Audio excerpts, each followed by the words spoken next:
இவரை பத்தி அவர் தவறாக பேசிவிட்டார் அப்படின்னா ஒவ்வொருத்தரும் வந்து எங்க தலைவரை பத்தி தவறா பேசிட்டீங்க அப்படின்ட்டு கையில கிடைக்கிறதெல்லாம் எடுத்துக்கினா அப்புறம் சட்டம் ஒழுங்குன்றது என்ன லட்சணத்துல இருக்கும்? இதெல்லாம் பார்த்துட்டு சும்மா இருக்க முடியுமா? காவல் நிலையத்தில் புகார் கொடுங்க, கேஸ் போடுங்க. ஆளாளுக்கு கையில சட்டத்தை எடுத்துக்கிறது, செருப்பு எடுத்துக்கிறது, கல்லு கட்டையை எடுத்துக்கிறது அப்படின்னு சொன்னா நாய் ஆர்வலரா மனித ஆர்வலரா அப்படின்னா மனுஷன் தானே முக்கியம். அவனுக்கு போகணும், மற்றதெல்லாம் எல்லாத்தையும் கொண்டு ஒன்னத்தையும் விட்டு வைக்காதீங்க. நாயை கொன்னா என்ன ஆகும் அப்படின்றது இப்ப தெரியாது, நம்ம பின்னாடி தெரிய வரலாம். மனுஷன் தானே முக்கியம். மனுஷனை விட பெருசு ஏதாவது இருக்கா சொல்லுங்க. அதனால மனுஷனுக்காக நாயை கொல்லணும் அப்படின்னு சொன்னாங்கன்னா ரைட், அது அவங்களுடைய உரிமை. சரிங்க, இதே கேரளத்துல வந்து யானைக்கு மதம் பிடித்து இவர்களை கொண்டது அவர்களை கொண்டது திருவிழாவில் இத்தனை பேரை கொண்டது அப்படின்னு செய்தி வருது இல்ல. அப்ப நான் யானைக்கும் கூக்கா பண்ணுவீங்களா? அது எதுவும் கேட்க மாட்டீங்க. நாய் தமத்துண்டு தானே, நாய் தானே. அதனால உங்களுக்கு இலக்காரமா இருக்கு. சிங்கத்துக்கிட்ட போனா உங்களை தூக்கி சாப்பிட்டுரும். நாய்களுக்கு கூக்கா பண்ண வேண்டும், நாய்கள் எண்ணிக்கையை குறைக்க வேண்டும்னு சொல்றீங்க. ஒரு வருடத்துக்கு எத்தனை லட்சம் மரணங்களுக்கு காரணமாக இருக்கின்ற சரக்கு, அதை மூடணும், அதை குறைக்கணும், அதுக்கு கூக்கா பண்ணணும் அப்படின்னு யாராவது யோசிச்சீங்களா?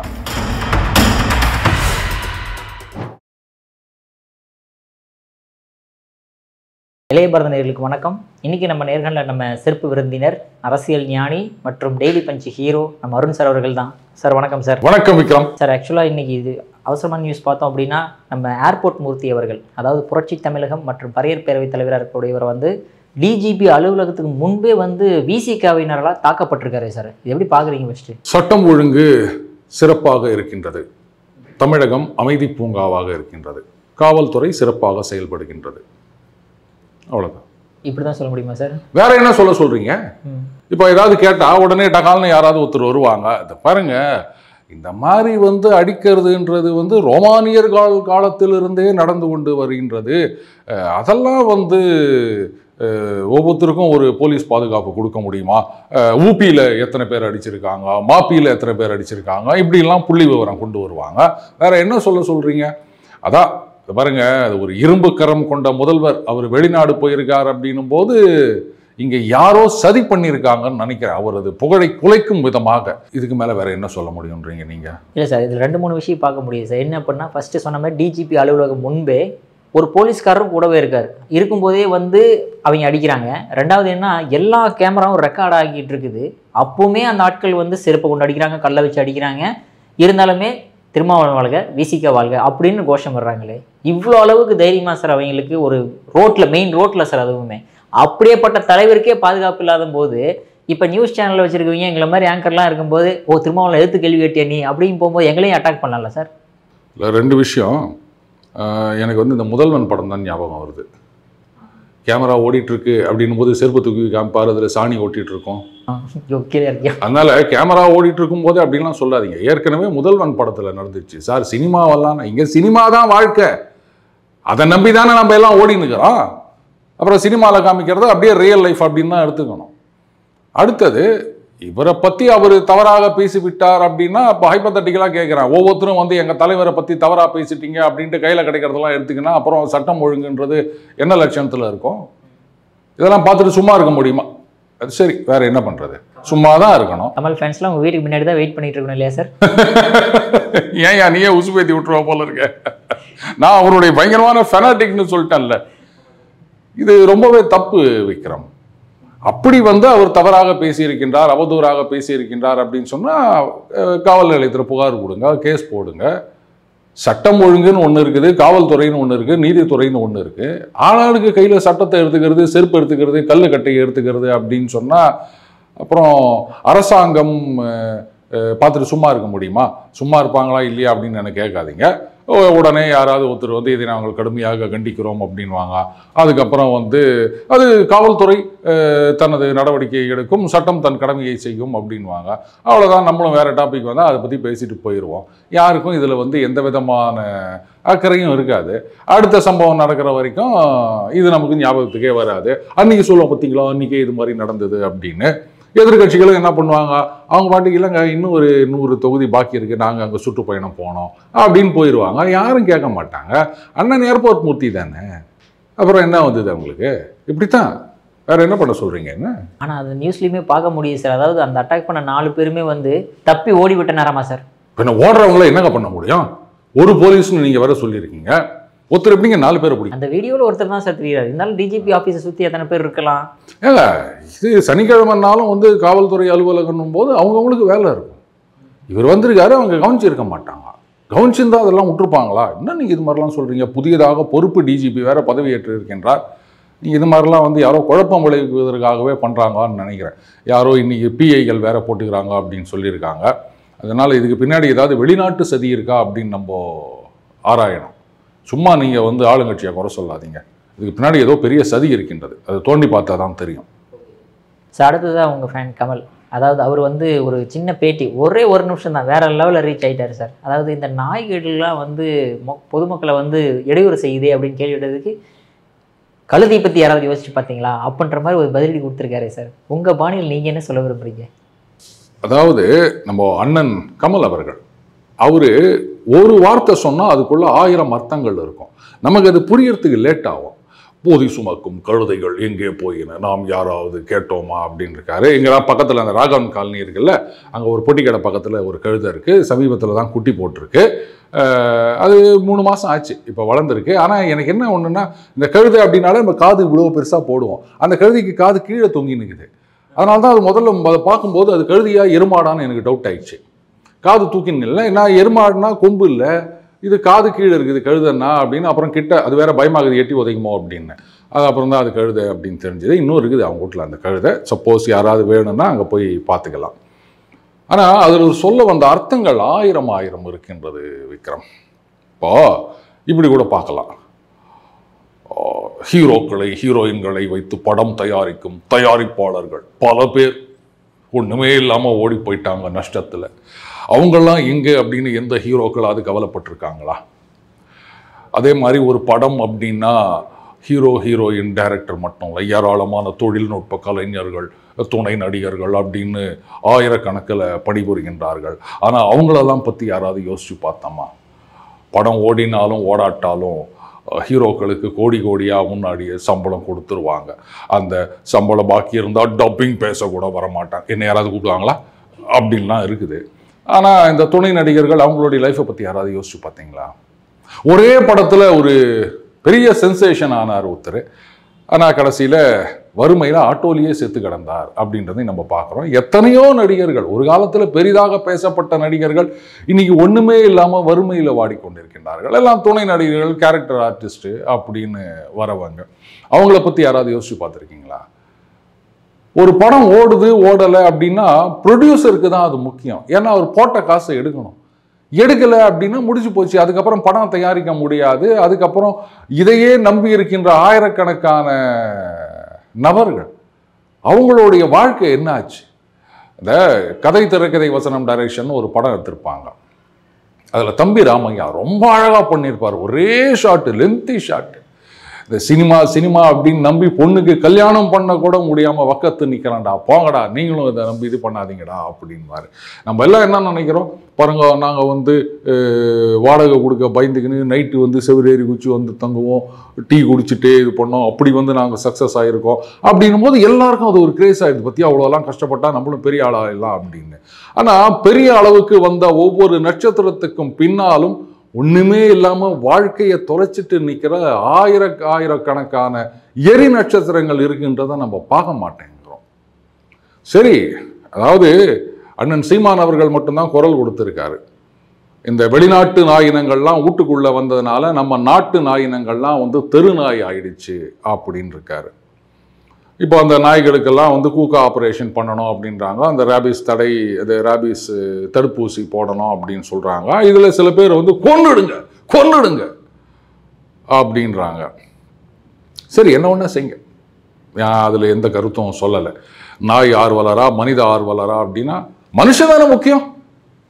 அவனுக்கு போக தான் மற்றதெல்லாம். எல்லாத்தையும் கொன்னுடுங்க, ஒன்றத்தையும் விட்டு வைக்காதீங்க. எதெல்லாம் தொந்தரவு பண்ணதோ மனுஷனுக்கு ஒன்றும் இந்த பூமியில் இருக்கக்கூடாது. நாம வச்சது தான் சட்டம். இந்த சீனால மாவோ சேதுங்னு ஒருத்தர் இருந்தாருங்க. அவரு என்ன பண்ணாரு, இந்த வெள்ளாமை ஏன் குறையுது அப்படின்னா இந்த சிட்டுக்குருவி இருக்குதுல்ல, அதுதான் வந்து நெல்மணிகள்லாம் திருடிட்டு போயிடுது, அதனால சிட்டுக்குருவி எல்லாம் சுட்டு தின்னுடுங்கடா அப்படின்னாரு. ஏற்கனவே புழு பூச்சிலேருந்து ஒன்றுத்தையும் விட வைக்க மாட்டாங்க சீனால. சிட்டுக்குருவியை சுட்டு தின்னுன்னு அவரே சொல்லிட்டாருன்னா கேட்பாங்களா?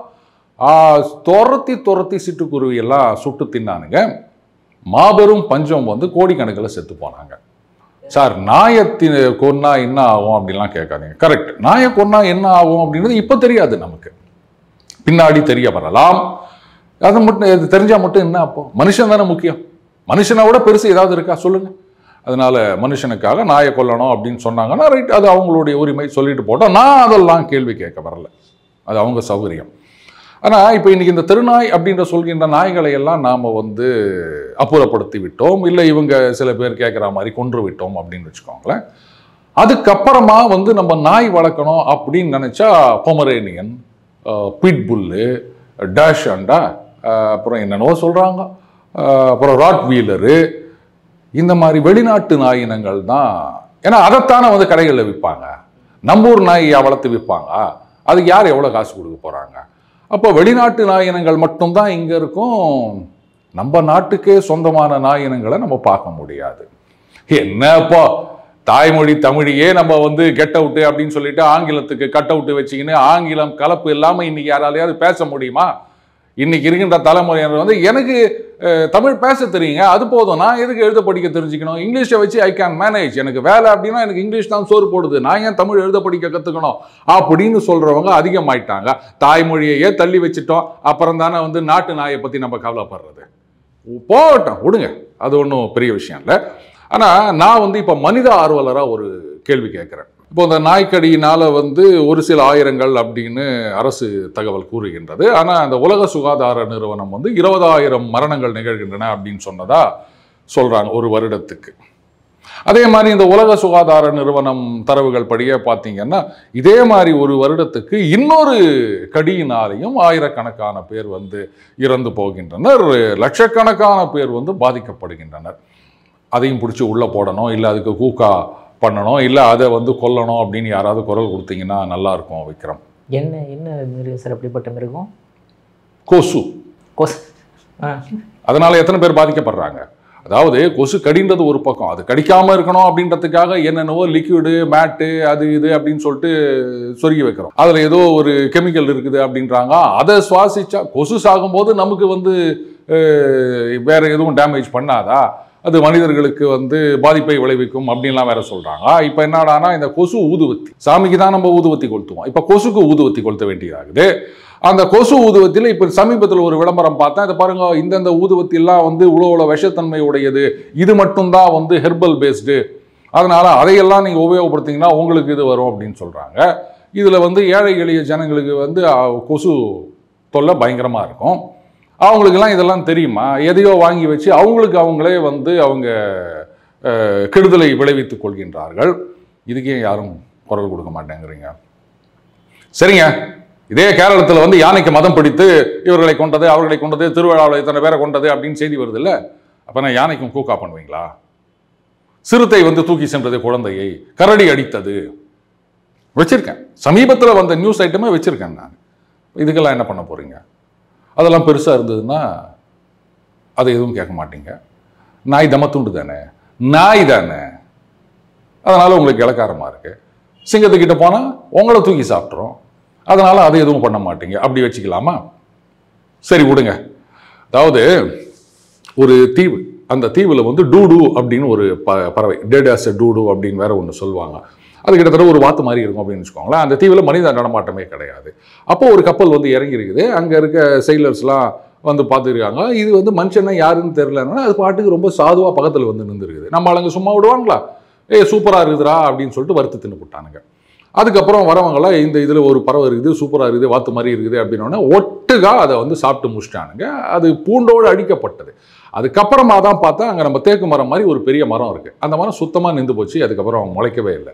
என்னடானா அந்த மரத்தோட பழம் அதை வந்து இந்த பறவை சாப்பிட்டுட்டு எச்சத்தில் அந்த கொட்டை வெளில வருமா, அது விதை, அப்போதான் வந்து அது முளைக்குமா. மற்றபடி நீங்கள் வெறும் பழமாவோ இல்லை அதை வந்து வெளில நம்ம மாங்கொட்டை போட்டு முளைக்கிறோம்ல, அந்த மாதிரிலாம் வரவே வராது. அந்த மரமும் அழிந்து விட்டது. அதனால இந்த இயற்கையில் வந்து எல்லா உயிரினங்களும் ஏதோ ஒரு காரணத்துக்காகத்தான் படைக்கப்பட்டிருக்கின்றது. அதுதான் இயற்கை. நீங்கள் கடவுளை நம்புங்க, நம்பாம போங்க. இயற்கைன்றது என்னங்க? இயற்கை சமநிலை, இயற்கை சங்கிலி அப்படின்னு நம்ம சொல்கிறோம். மறுபடியும் சொல்கிறேன், நீங்கள் நாயை கொல்லணுன்றீங்களா, கொல்லுங்க. சரி, 20,000 மரணம் ஒரு வருடத்துக்கு. ஒரு வருடத்துக்கு எத்தனை லட்சம் மரணங்கள், மரணத்தை விட கொடிய நிகழ்வுகள் குடும்பங்களில் நிகழ்கிறது ஒன்றுனால அப்படின்னு உங்களுக்கு தெரியுமா? அதை யாராவது தடுக்கணும்னு குரல் கொடுத்தீங்களா? நாய்களுக்கு கூக்கா பண்ண வேண்டும், நாய்கள் எண்ணிக்கையை குறைக்க வேண்டும்னு சொல்றீங்க. ஒரு வருடத்துக்கு எத்தனை லட்சம் மரணங்களுக்கு காரணமாக இருக்கின்ற சரக்கு, அதை மூடணும், அதை குறைக்கணும், அதுக்கு கூக்கா பண்ணணும் அப்படின்னு யாராவது யோசிச்சிங்களா? மனித ஆர்வலர்களை பார்த்து நான் கேட்கிறேன். உண்மையிலேயே மனிதர்கள் மீது, மனிதர்களுக்கு நடக்கின்ற துர்மரணங்கள் மீது உங்களுக்கு அக்கறை இருந்தது அப்படின்னு சொன்னா அதையும் நிறுத்துங்கன்னு சொல்லுங்க. நான் நாய்களுக்கு நீங்க என்ன ஒண்ணா செய்யுங்க, அதை தடுத்து நிறுத்துங்கலாம் நான் சொல்லலை. நீங்க என்ன ஒண்ணா செய்யுங்க, கோர்ட்டு தீர்ப்பா, இல்ல அதையும் மீறி நீங்களே ஒரு சட்டம் கொண்டு வரீங்களா, இல்ல மக்களே போராட்டம் பண்றீங்களா, என்ன ஒண்ணா செய்யுங்க. நான் தடை சொல்லவே இல்லை. நானும் மனித ஆர்வலர். ஆனா இதை விட பல மடங்கு மரணங்களுக்கு காரணமாக இருக்கின்ற, இதை விட உயிரோட இருக்கும் போதே குடும்பங்களுக்கு நாசமாக இருக்கின்ற அந்த சரக்குக்கு எதிராக ஏன் யாரும் குரல் கொடுக்க மாட்டேன்றாங்க? தமிழகத்தில் இளம் விதவைகள் அதிகமாகி கொண்டிருக்கின்றனர். நான் சொல்லல, யார் சொன்னாங்கன்னு உங்களுக்கே தெரியும். இந்த வார்த்தையை சொல்லும் போதே ஏன் அதுக்கெல்லாம் யாரும் குரல் கொடுக்க மாட்டேன்றீங்க? இழிச்சவா நாய் அப்படின்றதுனால அதை கொல்லுங்க. உடனே சில பேர் நாய் ஆர்வலர்கள், அப்ப ஆளுக்கு 4 நாய் 5 நாய் வீட்டுல கொண்டு போய் வச்சுக்காங்க அப்படின்னு. இப்போ அந்த மிருக காட்சி சாலைகள்ல இருக்க விலங்குகளை நீங்க தத்தெடுக்கலாம். அதுக்கு நீங்க ஒரு பணம் கொடுத்தீங்கன்னா ஒரு மாசத்துக்கோ இல்ல ஒரு வருஷத்துக்கோ சம்திங், அந்த மாதிரி ஸ்கீம் சில மிருக காட்சி சாலைகள்ல இருக்கு. நீ மிருக ஆர்வலர் தானே, 4 கரடியை கொண்டு போய் வீட்டுல வச்சுக்கோன்னு யாராவது சொன்னாங்களா? 2 பாவை கொண்டு போய் உன் வீட்டுல வச்சுக்கோ, நீ மலைப்பாம்பை தத்தெடுத்துருக்கல உங்க வீட்டுல கொண்டு போய் வச்சுக்கோ அப்படின்னு யாராவது சொன்னாங்களா? அது ஏன் நாய்னா மட்டும் உங்களுக்கு அவ்வளவு கேவலமா போச்சு? இல்ல சார், நீங்க சொன்ன இந்த கரடி, பாம்பு, டைகரு, எலிஃபென்ட்டு இதெல்லாம் நாட்டு டொமஸ்டிக் அனிமல் இல்லை சார், கரெக்ட் தானே? நாய் மட்டும் தான் நம்ம கூடவே வாழுது. அது ஒன்று. இன்னொன்று என்ன அப்படின்னா, நீங்கள் சொல்கிற மாதிரி இந்த கொசு கடிச்சு டெங்கு மலேரியா இறக்குறன்ற ஒரு விதம். ஆனால் இந்த நாயினால் கடிச்சு கொடுமையாக அதுவும் பாதிக்கப்படுறது மோஸ்ட்லி யாராக இருக்காங்கன்னா குழந்தைகள் தான் இருக்காங்க. அவங்களை கடிக்கும் போது ஒரு அப்பாவாக இருந்து பார்க்கறதுல அது தப்பு இல்லையே? அது நிச்சயமாக சொல்கிறேன் விக்ரம். அதாவது உலகத்திலேயே ஒரு மோசமான மரணம் எது அப்படின்னு சொன்னால் அந்த ரேபிஸில் வருகின்ற மரணம் தான். பாம்பு கடிச்சா கூட பொட்டுன்னு போயிடுவோம், சிங்கம்னா கூட நம்ம கருக்கு முருகன்னு கடிச்சு தின்னுறோம். ஆனா இது கொடுமையிலும் கொடுமை. அந்த பயங்கரம் நமது மோசமான எதிரிக்கு கூட வரக்கூடாது. நான் அதை ஒத்துக்கிறேன். ஏன்னா சின்ன வயசுலேருந்து எனக்கு நாய்னா ஆசை. எங்க அப்பா என்ன சொல்லி சொல்லி வளர்ப்பாரு. டே அப்பெல்லாம் இந்த அளவுக்கு ஒரு அவேர்னஸ் கிடையாது இல்லையா? ஸோ அந்த நாய்க்கடி அப்படின்னா இவங்கெல்லாம் என்ன பண்ணுவாங்க, ஏதோ நாட்டு வைத்தியம் பண்றேன் அது இதுன்னு சில பேர் போயிடுவாங்க, கிராமத்துல தானே. அப்போ அந்த மரணம் நான் கேள்விப்பட்டிருக்கேன். கடைசியா ஆஸ்பத்திரி கொண்டு போவாங்க, ஒன்றும் பண்ண முடியாது, அவங்கள ஒரு ரூம்ல வச்சிருவாங்க, யாரும் கிட்ட கூட போய் பார்க்க கூடாதுன்னு சொல்லுவாங்க. ஏன்னா அந்த அளவுக்கு கொடுமையான இது. சில வீடியோக்கெல்லாம் நம்ம பார்க்குறோம். ஆண்டவா, அதுதான் சொல்லணும், நம்முடைய கொடுமையான எதிரிக்கு கூட அந்த இது வரக்கூடாது. நான் ஒத்துக்கிறேன். ஆனா நாய்களால மட்டும் இல்லை, பூனைகளாலும் இது பரவும் அப்படின்னு சொல்றாங்க, அந்த ரேபிஸ் அப்படின்றது. நானே 2 தடவை ஊசி போட்டிருக்கேன்ப்பா, 2 வருஷம். பூனைகள்னால அங்கே சுற்றிட்டு இருக்கோம். அது தெரியாமல் நம்ம வண்டி எடுக்கும்போது பின்னாடி இருக்கும், பூரிட்டு போயிடும். அது என்ன பூனையோ ஏது பூனையோ நமக்கு தெரியாது. நிறுத்தி வச்ச இடத்துல அங்கே இருக்க பூனை, அதை நம்ம பார்த்துட்டு இருக்க முடியுமா? 2 வருஷம் எனக்கு இந்த மாதிரி ஆச்சு. நான் தொடர்ந்து போயிட்டு அந்த ரேபிஸ் இன்ஜெக்ஷன் போட்டு வந்தேன். நான் ஒத்துக்கிறேன், கொடுமையான அது இது, நான் இல்லைன்னு சொல்லலை. அதுக்கு என்ன பண்ணணும் அப்படின்னா, ரைட்டு, அது நீங்களே டிசைட் பண்ணிக்காங்க, நான் வேணான்னு சொல்லலை. தடுப்பூசி போடலாம். இப்போ சொல்றாங்கல்ல நாய் ஆர்வலர்கள், குற்றச்சாட்டு என்னவா இருக்கு அப்படின்னா, இத்தனை காலம் இல்லாதது சடனா ஏன் இப்போ வருது அப்படின்னு பார்த்தீங்கன்னா, மாநகராட்சி சரியா நடவடிக்கை எடுக்கல, அவங்களுக்கு சரியா வேக்சின் போடல, சரியா கருத்தடை பண்ணல. பண்ணியிருந்தாங்கன்னா நாயோட எண்ணிக்கை ரொம்ப அதிகமாகாம இல்ல விக்ரம். அதாவது இதுல அவங்க தப்பா இவங்க தப்பா, உன் குத்தமா ஏன் குத்தமா அப்படின்னு போறதை விட்டுட்டு என்ன பண்ணணும்னா, மனித ஆர்வலர்கள் ஒரு பக்கம், நாய் ஆர்வலர்கள் ஒரு பக்கம். சரிங்க, இன்னைக்கு எனக்கு நாய் மேலே பாசம் இருக்கலாம், ஆனால் எனக்கு வீட்டில் ஹவுஸ் ஓனர் நாய் வச்சுக்க கூடாதுன்னு சொல்லலாம், இல்லை அப்பார்ட்மெண்ட்டில் வச்சுக்க கூடாது அப்படின்னு ரூல் இருக்கலாம். இந்த மாதிரி பல காரணங்கள் இருக்கும். அப்போ என்ன பண்ணலாம்? அப்போ உனக்கு நாய் மேலே பாசம் இல்லை, நீ நாய் ஆர்வலர் தானே, அப்போ உங்களால் முடிஞ்ச அமௌண்ட்டை கொடுங்க. உங்கள் தெருவில் இருக்க நாய்களுக்கெல்லாம் நீங்கள் ஐடென்டிஃபை பண்ணுங்கள், எத்தனை நாய் இருக்குது. நீங்கள் தான் போயிட்டு பிஸ்கட் போடுறீங்க, சோறு போடுறீங்க இல்லையா? அப்போ நீங்கள் கூப்பிட்டா வரும், கப்புன்னு பிடிங்க. எங்கள் ஆளுங்க பக்கத்துலேயே இருப்பாங்க, கப்புன்னு ஒரு ஆன்டி ரேபிஸ் போட்டு போயிடுவாங்க, போட்டுட்டு கழுத்துல ஒரு பட்டை கட்டிடுவாங்க. இதுக்கு நீங்க ஹெல்ப் பண்ணுங்க, இப்படி கொண்டு வரலாம் இல்லையா? ஸோ அதுவும் அந்த பட்டை அப்படின்றது கலர் கோடிங் வச்சுக்கலாம். இந்த வருஷத்துல இந்த மாசம் அப்படின்னா இந்த கலர் அப்படின்னா, ஒரு வருஷம் ஆனவுடனே நமக்கு தெரியும், அப்பா அது ஒரு வருஷம் ஆகி போச்சு, அதுக்கு மறுபடியும் ஊசி போடணும் அப்படின்னு. இந்த மாதிரி யோசிக்கலாம். ஸோ அப்போ நாய் ஆர்வலர்களுக்கும் பிரச்சனை இல்லை, மனித ஆர்வலர்களுக்கும் பிரச்சனை இல்லை. ஆனால் இன்னொன்று யோசிக்கணும் விக்ரம், நாய்கள் அப்படின்றது பார்த்தீங்கன்னா கடிக்கிறது மட்டும் இல்லை. வண்டி ஓட்டுனே போயிட்டு இருப்பீங்க, திடீர்னு குறுக்க ஓடி வரும். எங்கேருந்து எதுக்கு வரும் தெரியாது. என் நண்பர் சொல்வார், நாய்க்கு வேலையும் கிடையாது, நிற்க நேரமும் கிடையாது அப்படின்வாரு. இந்த மாடுகள்லாம் வந்து ஸ்லோவாக நடந்து போகும். நாய் எங்கேயாவது ஸ்லோவாக நடந்து போய் பார்க்குறீங்களா?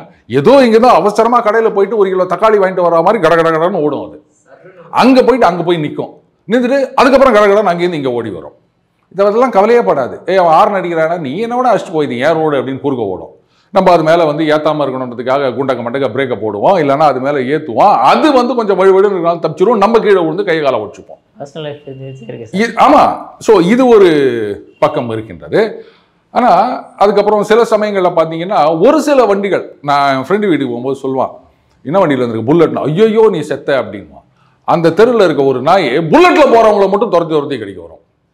அது ஒரு வேளை என்னைக்காவது புல்லட்டில் வரவன் அதை எட்டி வச்சுட்டு போனானா ஏற்றிட்டு போனானான்னு தெரியல. அதனால் அந்த புல்லட்டு சவுண்டு கேட்டால் மட்டும் துரத்திக்கினே வரும் அந்த நாய்.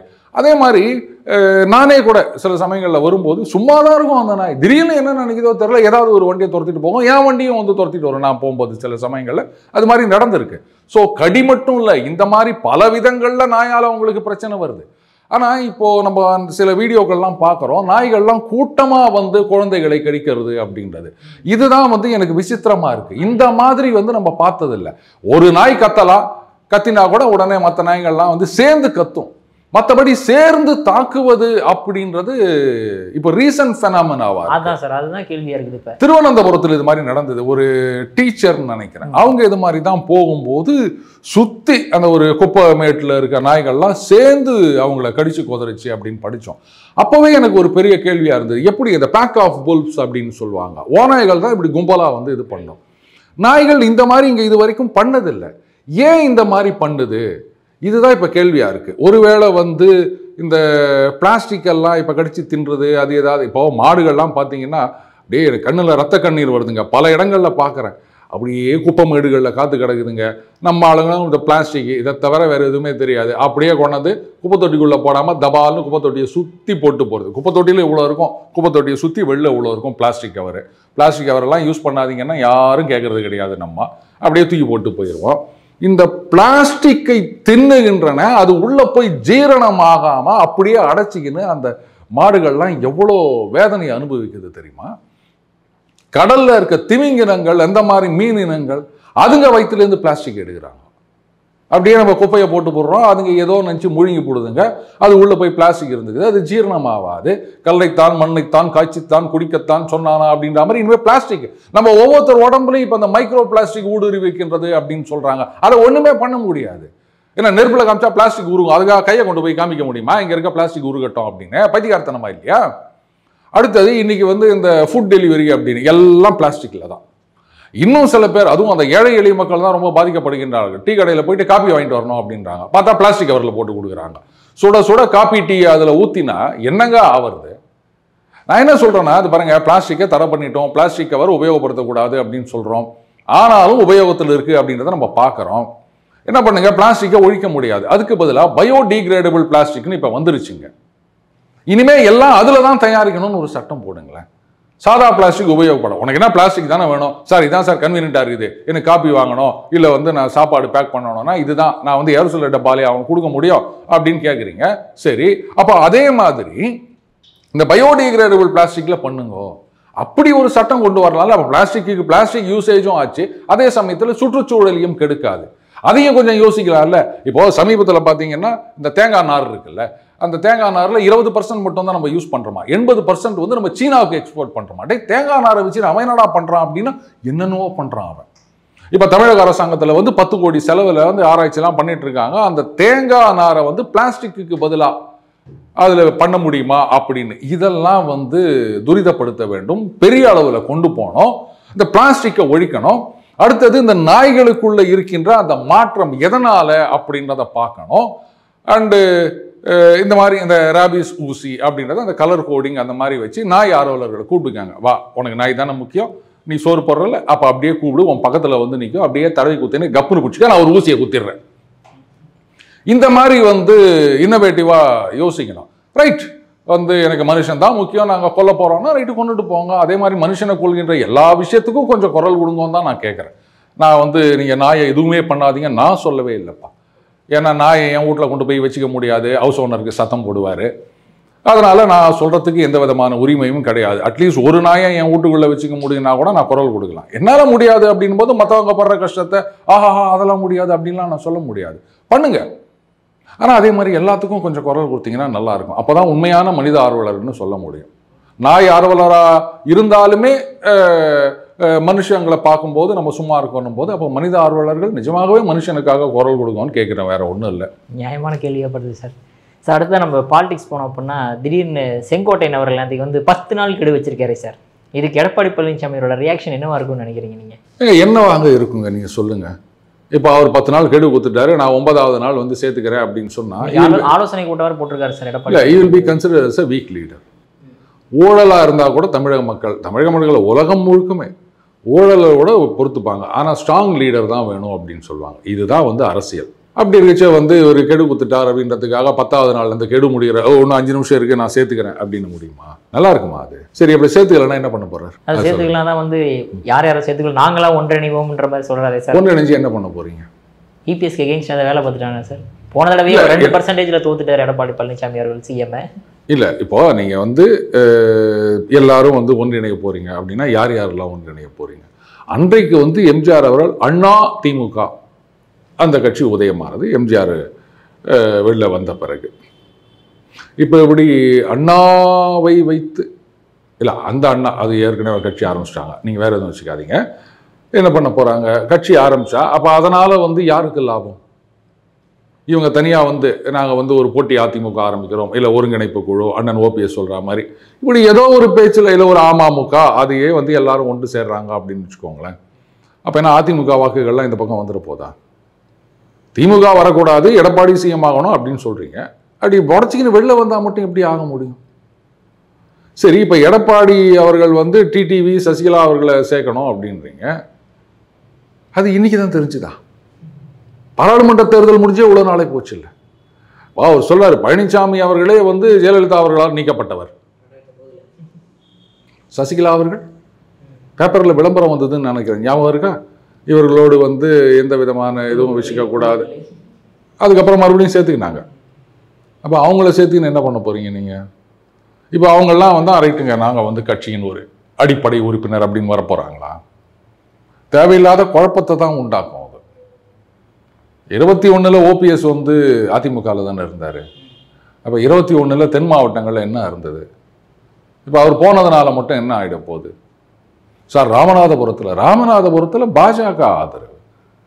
எத்தனை தொகுதிகளில் வந்து பாஜக 2வது இடம் வந்தாங்க, கணிசமான வாக்குகளை பெற்றாங்க பல தொகுதிகளில். அதே மாதிரி தான் ராமநாதபுரமும் தவிர அது ஓபிஎஸ்ஸுக்காக கிடையாது. அப்புறம் வந்து அவர் வரணுன்றீங்க. வந்துட்டு மறுபடியும் ஒன்றா இருக்கிறத வந்து அது ஒரு படம் ஒன்று வந்தது, நல்லா இருந்த போல் என்னது நல்லா இருந்த ஒரு 4 போலீஸ்காரங்களும், அந்த மாதிரி தான் ஆக போறீங்க ஒன்றும் இல்லாமல். இப்போ எடப்பாடி பழனிசாமி ஸ்ட்ராங்கஸ்ட் லீடர்னு நினைக்கிறீங்களா? பாருங்க, ஸ்ட்ராங்கஸ்டா இல்லை வீக்கஸ்டா அப்படின்றதெல்லாம் வேற. இந்த மிரட்டலுக்கு பணிந்தால் அப்போ வந்து அது அந்த ஸ்ட்ராங்கஸ்ட் லீடர் அப்படின்னு சொல்லவே முடியாது. வீக் ஆயிட்டான்ற மாதிரி தான் ஒரு பெர்செப்ஷன் வரும். தேவையில்லாத பிரச்சனையை உருவாக்கி இருக்காங்க. அப்படி வந்து உங்களுக்கு உண்மையிலேயே அக்கறை இருந்ததுன்னு சொன்னால் முதல்ல டிடிவி யாரெல்லாம் சேர்க்கணும்னு நினைக்கிறீங்களோ அவங்க கிட்ட போயிட்டு ரைட்டுங்க நாங்கள் எடப்பாடி தலைமையை ஏற்றுக்கொள்கிறோம், எந்த குழப்பமும் பண்ண மாட்டோம் அதுதான் சார் அப்படின்னு அவங்க ஒரு அறிக்கை கொடுத்தாங்கன்னா சரி வாங்க சேர்த்துக்கலாம் அப்படின்னு போறாங்க. நிச்சயமா நீங்க சொன்ன மாதிரி அவங்க உள்ள வந்தாங்கன்னா ஏதாவது ப்ராப்ளம் இல்லையா? எடப்பாடி தான் முதலமைச்சர் கேண்டிடேட், அவர் தான் கட்சியின் பொதுச் செயலாளர், அதில் எந்த இதுவும் கிடையாது. நாங்கள் அடிப்படை உறுப்பினர்களாக நாங்கள் மறுபடியும் சேருகிறோம். அந்த அம்மா அவர்கள் புரட்சி தலைவர்கள் அவர்கள் ஆரம்பித்த கட்சி, அம்மா அவர்கள் வழிநடத்திய கட்சி, அது வந்து மறுபடியும் ஆட்சி கட்டியில் ஏற வேண்டும். அதற்காக நாங்கள் எல்லா வித்தியாசங்களையும் மறந்து அவரை தலைவராக ஏற்றுக்கொண்டு அதிமுகவில் இணைகிறோம். இப்படி ஒரே ஒரு ஸ்டேட்மெண்ட் வாங்கி தர சொல்லுங்க அண்ணன் செங்கோட்டையனை. நாளைக்கே நான் எடப்பாடியார் அவர்கிட்ட போயிட்டு அது பாருங்க அவங்க சொல்லிட்டாங்க சேர்த்துக்காங்கன்னு நானே போய் பேசுறேன். அவர் கேட்கிறாரு கேட்கல அது வேற விஷயம். என்னப்பா காசா பணமா அச்சு விடுவோமே, நானே போய் பேசுறேன். செய்வாரா செய்வீரா நான் கேட்குறேன் அவரை பார்த்து. அதை விட்டுட்டு நாங்கள் அதை பண்ணுவோம் இது பண்ணுவோம் உடைப்போம் அப்படின்னா அது திமுகவுக்கு தான் ஹெல்ப் பண்ணுற மாதிரி ஆகும். வேற எப்படி இருக்கும்? கடைசி ஒரே ஒரு கேள்வி சார், சார் இப்போ பாஜகவில் வந்து அண்ணாமலை அவர்கள் ஓரங்கட்டப்படுகிறாரா அப்படின்ற மாதிரி ஒரு கேள்வி எழுதே சார். அதுவும் உயர்மட்ட குழுவுக்கு வந்து இவர் வந்து எனக்கு மேரேஜ் ஃபங்க்ஷன் இருக்குது என்னால் போக முடியாமல் போயிடுச்சுன்ற மாதிரி ஒரு சொல்கிறாரு சார். அப்படி இல்லைங்க. அதாவது வளகாப்புக்காக ஜிஎஸ்டி கவுன்சிலுக்கு மீட்டிங் போல அப்படின்னும் போது கல்யாணம் வளகாப்போட பெருசு இல்லையா சார்? அது திமுக வேற பாஜக வேற இல்லை சார். எதுவாக இருந்தானுங்க எல்லாம் அரசியல் தானுங்க. அதே மாதிரி ஜிஎஸ்டி மீட்டிங் வேற, அரசியல் கட்சி கூட்டம்ன்றது வேற, வளகாப்பு வேற, கல்யாணம் வேற, மொத்தம் 6 வித்தியாசங்கள் இருக்கின்றன. அதனால அது ஒன்றும் பெரிய விஷயம் இல்லை. ரெண்டாவது, இப்போ எல்லாரும் கேட்குற மாதிரியே நான் சொல்கிறேன், இவங்கெல்லாம் வந்து அது மாதிரி கம்ப்ளைண்ட் பண்ணாங்க, இது பண்ணாங்க, அப்படி பண்ணாங்க, வாட் எவர் இட் இஸ், அது உண்மையா பொய்யா அந்த விஷயத்துக்கெல்லாம் நான் போல. இப்போ அவர் அங்கே போயிருந்தார் அப்படின்னு சொன்னால், சார் இவன் வந்து என்ன கிளீனே இருக்கான் சார் அப்படின்னு அந்த பையன் முன்னாடியே நீங்கள் சொல்ல முடியுமா? தனியாக தானே போயிட்டு வாத்தியார்கிட்ட கம்ப்ளைண்ட் பண்ண முடியும். ஸோ அப்படி யாருக்காவது சொல்லணும்னு நினச்சிருந்தா அதுக்கு வந்து நாம தடையாக இருக்க வேணாம அப்படி கூட அண்ணாமலை அவர்கள் நினச்சிருக்கலாம். அது ஏன் நீங்கள் தப்புன்னு நினைக்கிறீங்க? ஆளாளுக்கு ஒரு நியூஸ் சொல்லலாங்க, அது வேற விஷயங்க. அமித்ஷா நேத்தி என்கிட்ட என்ன பேசுறாரு நான் சொல்லவா? எப்படி நீங்க அமித்ஷாவுக்கு ஃபோன் பண்ணி கேட்க மாட்டீங்கன்னு தைரியம் தான் வேணாம். அது ரகசியம், சொல்லக்கூடாதுன்னு சொன்னாரு, அதனால நான் சொல்ல மாட்டேன். அடிச்சு கேட்டாலும் சொல்லாது அப்படின்னாரு, நான் சொல்ல மாட்டேன். அதனால ஓரங்கட்டப்படுகிறாரானது நம்ம ஏற்கனவே இதே இடத்துல பேசியிருக்கோம். தமிழிசை சவுந்தரராஜன் அவர்கள் முன்னாள் தலைவர். அதனால இந்நாள் தலைவர் தான் எதுவாக இருந்தாலும் பேசணுமே தவிர முன்னாள் தலைவர்லாம் வந்து பேசக்கூடாது அப்படின்னு நம்ம சொல்லியிருந்தோம். அதே ஸ்டாண்டிங்னா நம்ம இப்போ சொல்றோம். இந்நாள் தலைவர் நயினார் நாகேந்திரன், இப்போ அண்ணாமலை அவர்கள் முன்னாள் தலைவர். ஸோ அவர்கிட்ட போயிட்டு உங்க கருத்து என்ன, அது என்ன, இது என்னன்னு போயிட்டு பொறாண்டாதீங்க. இந்நாள் தலைவர்கிட்ட கேளுங்க. அவர் தலைவராக இருக்கார், அவர் வந்து கட்சி கொள்கை முடிவு என்ன பண்ணுறது அப்படின்னு சொல்லுவார். அவர்கிட்ட போய் கேளுங்க. அவர் ஏன் ஓரங்கட்டுறாங்க அப்படின்னா அவர் முன்னாள் தலைவருங்க, ஓரங்கட்டல, கட்சியில் தான் இருக்கார். இப்போவும் பேட்டி கொடுத்துட்டு இருக்கார். அந்த 8 பேர், வன்னிய பெருமாள் உள்ளிட்ட 8 பேர், அவங்கள ஓவர்லுக் பண்ணி இவரை போட்டுக்கிறீங்க அப்படின்னு வந்து இன்னைக்கு பேசியிருக்கார். அவர் பாட்டுக்கு அரசியல் செயல்பாடுகள் நடந்துட்டு தான் இருக்கு. அதை விட்டுட்டு ஓரங்கட்டுறாங்களான்னா இது என்னங்க கேள்வி? இதெல்லாம் நான் ஏற்றுக்க மாட்டேன். Okay sir. சார் உங்கள் அற்புதமான கருத்தில் இளைய பந்ததற்கு மிக்க நன்றி சார். நன்றி விக்ரம்.